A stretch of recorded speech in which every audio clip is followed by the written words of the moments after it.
हमारे व्यस्त जीवन में ईश्वर की आवाज़।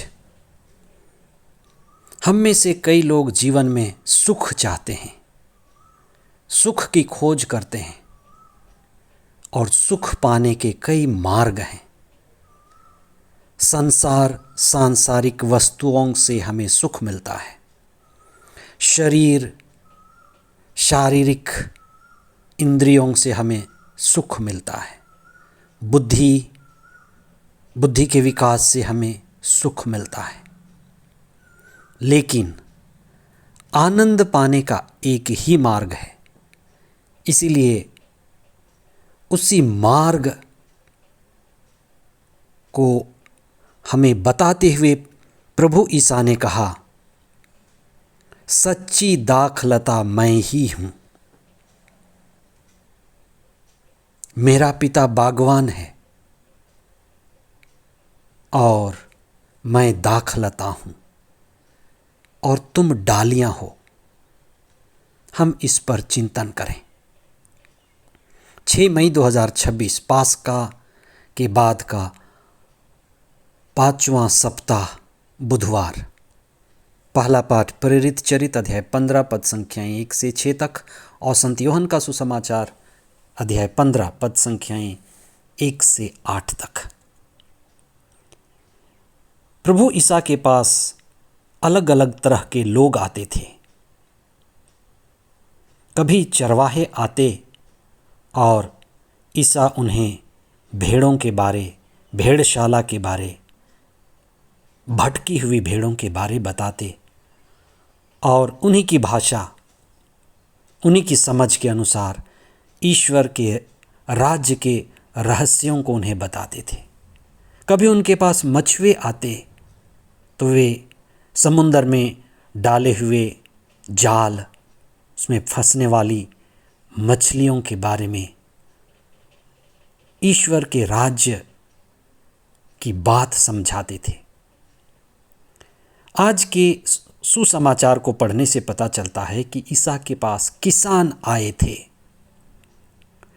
जो खेतों में फसल लगाते थे।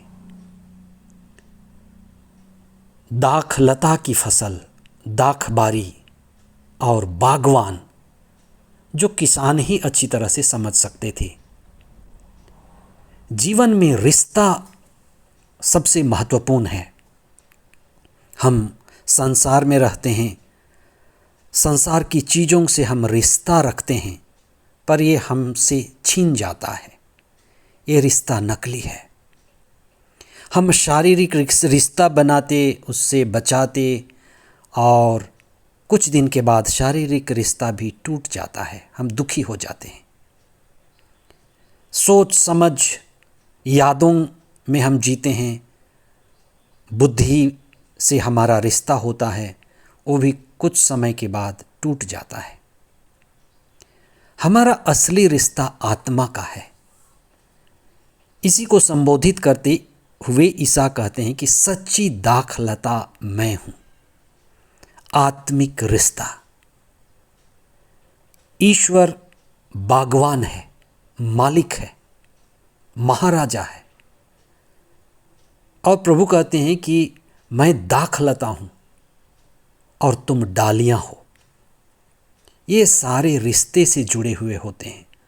जो मुझ में रहता है वही बहुत फलता है, जो मुझ में नहीं रहता वह मुरझाता है, सूखता है और बंडल बनाकर उन्हें आग में झोंक दिया जाता है, व्यर्थ हो जाता है। पर प्रभु इस बात पर जोर देते हैं कि जो मुझसे जुड़ा रहता है वह बहुत फल देता है। और ईश्वर की इच्छा यही है कि तुम मुझसे जुड़े रहो और बहुत फल उत्पन्न करो और ईश्वर की महिमा करो। हम कई बार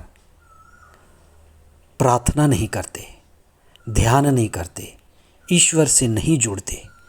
यही कारण है कि हम अशांत जीवन जीते हैं। हमारा आनंद हमसे छीन जाता है। आज के पहले पाठ में पहली कलीसिया की दूसरी समस्या, पहली समस्या तो ये थी कि उनके विधवाओं को रसद नहीं मिलता था, इसलिए उन्होंने सभा बुलाई, प्रार्थना किया और उपयाजकों को चुन करके उस समस्या का हल किया। ईसा के समुदाय के पास दूसरी बड़ी समस्या थी। यहूदी और गैर यहूदी अब साथ साथ एक साथ आने लगे थे, और गैर यहूदी जो ईसा के समुदाय में पहली बार आ रहे थे, उनका खतना नहीं हुआ था। इसलिए एक समुदाय जो मूसा के नियम का पालन करता था और नए लोग जो प्रभु ईसा में आए थे, वे नए जुड़ रहे थे। इसलिए समुदाय का मिलना, लोगों का एक होना, और इसी समय जो संस्कृति, बाहरी रहन सहन, खाने पीने, उठने बैठने और परंपराओं को लेकर, विशेष करके खतने को लेकर विवाद उठा। ये दूसरी समस्या थी। पहले समुदाय ने, अगुवाओं ने दूसरी बहुत महत्वपूर्ण बात की। उन्होंने फिर सभा बुलाई, प्रार्थना किया और प्रार्थना के द्वारा एक दूसरे के साथ संवाद किया, एक दूसरे को सुना, एक पक्ष को और दूसरे पक्ष को, दोनों को सुनकर जो उन्हें अच्छा लगा और जो पवित्र आत्मा को अच्छा लगा, उसी से समाधान निकला। इसलिए हम कई बार समस्याओं के रास्ते से गुजरते हैं, समस्याओं से जूझते हैं।